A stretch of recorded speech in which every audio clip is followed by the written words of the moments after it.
Gisteraand het die hemel sy sluise oopgemaak en die plaas het asem gehaal soos 'n kind wat lank gewag het op verligting. En toe die son vanoggend stadig oor die nat lande opkom, het lug en water saam 'n nuwe begin geskep.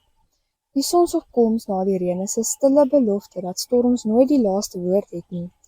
Soos die wolke verdwyn en die son sy goue strale uitstuur, sien ons dat elke einde 'n begin dra, elke traan 'n saad van groei is.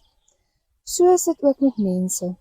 Ons dra swaar wolke, ons gaan deur storms, maar na elke reën kom daar 'n sonsopkoms wat ons herinner dat pyn nooit permanent is nie. Die lig wat deurbreek sê vir ons dat elke mens die krag het om weer op te staan, om weer te glo en om weer te groei. Net soos die plaas na reën, kan ons harte weer vrug dra, vars, sterk en vol hoop. Die sonsopkoms na die storm, fluister die eenvoudige waarheid. Jy is nie jou donker dae nie, jy is die lig wat daarna volg.